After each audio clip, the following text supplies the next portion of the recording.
In the beginning there was Beer Sweden. Are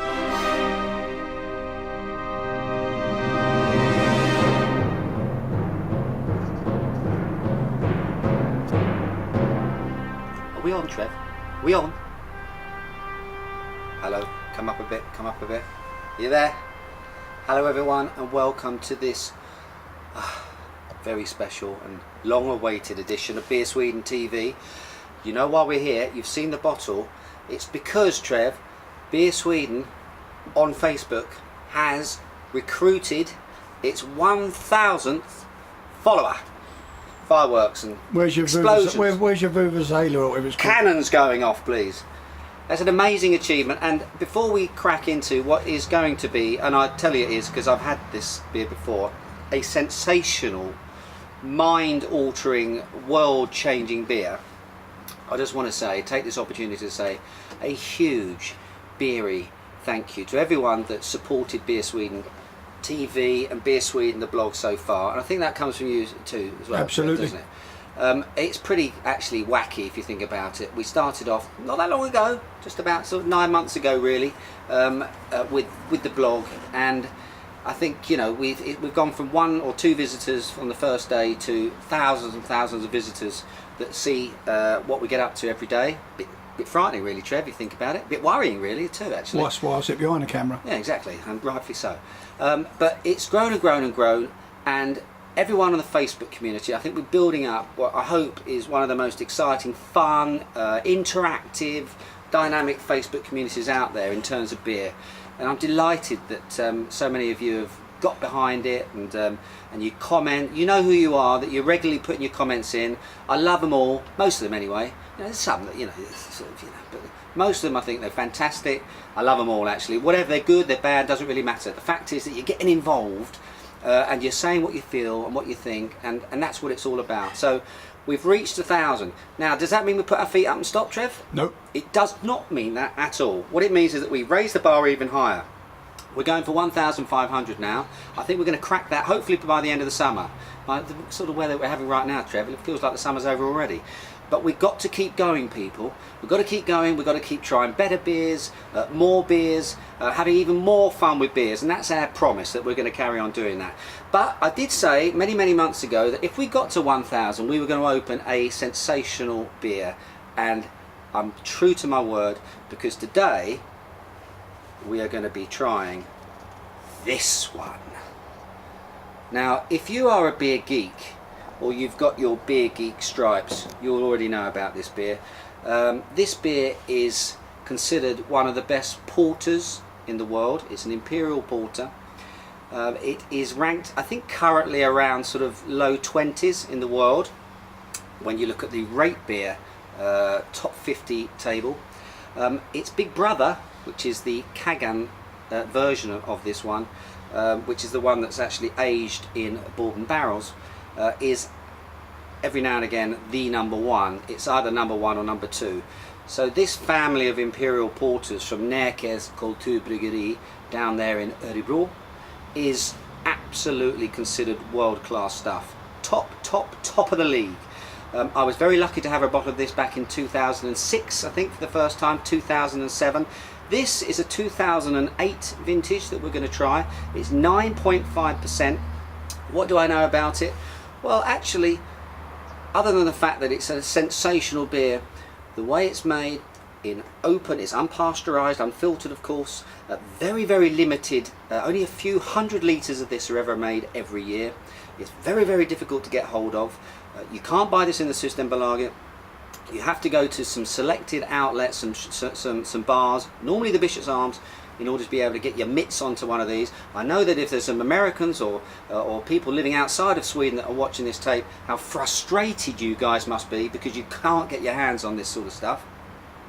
And that may be some of its charm, some of its appeal. It's very difficult to get hold of. It really is one of the holy grails of ale, this one. So, but it is fermented. It's an open top fermentation vessel where it sits in there for about four or 5 days. It is a very sort of classic style in terms of it's got incredibly powerful chocolate and coffee sorts of tones. It's a very malt accented beer, of course, as it should be, but there are actually quite a lot of hops that go into this one. The types of hops, not quite sure. Närkes aren't really telling me, but it is an incredibly well balanced beer. But that's just my opinion. Let's open it up and try it out, shall we? Now I've got here, Trev, this is actually, I feel quite reverent. I feel like I'm going to church or something. This really is quite a moment for me every time I open one of these. Let's pour this one up. I've got the big crystal glass Dartington from the UK for this one. It's a special occasion. Look at this. It requires a special glass. Need I say any more? It pours as black as night. Real sort of engine oil to it. And the most amazingly thick yeast, sort of bubbly yeast or bready type head to it, that's going to stick to this glass and practically etch its way into it. Look at that. Isn't that a beautiful sight? There are very few beers in the world that can actually do that. Stunning stuff. I'm not going to talk too much. I'm going to give it a light whirl, Trev. Just a light little whirl, and then I'm going to smell. And what we're getting is a lot. This is one of those beers, Trev, where 10 minutes just isn't enough. Chocolate, absolutely. Bags of it. And actually, not so dark. It's actually quite milky chocolate to it, I get. There's some definite sort of charcoal, tar sorts of tones to it as well. A little bit of asphalt, again, getting a bit of tarmac in there too. Nuts.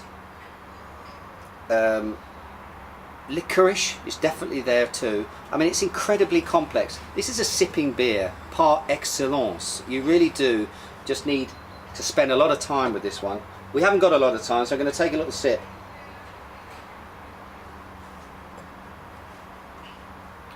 Honey, sweet, beautifully sweet. Then you've got a very dry, chalky sort of bitterness that comes through towards the end. I am almost lost for words, actually. It is so incredibly balanced. It is so smooth. It carries its alcohol body so well. 9.5% you wouldn't know. Of course, there's a few notes coming through at the end, actually, as we're talking. But by God, this is huge in terms of beers. It's so many layers to it. I've got to have another go. It is absolutely delicious. Now, in terms of ratings, Trev, I've got this sort of pretty sort of dumb sort of rating scale here, 4.5 or 5.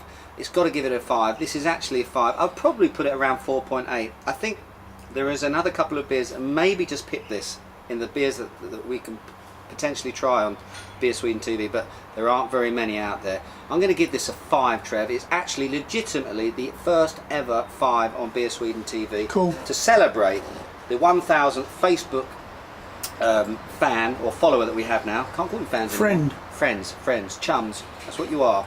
And what a beer to do it with. I'm going to spend the next half an hour now, when this camera stops rolling. Trev, you're going to have a sip, but you ain't drinking this bottle. I'll tell you, this one I'm actually going to drink up myself.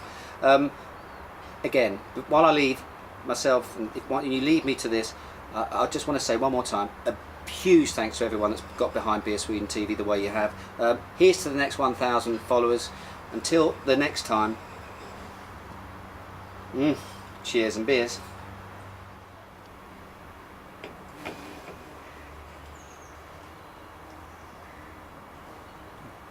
Can I go home now?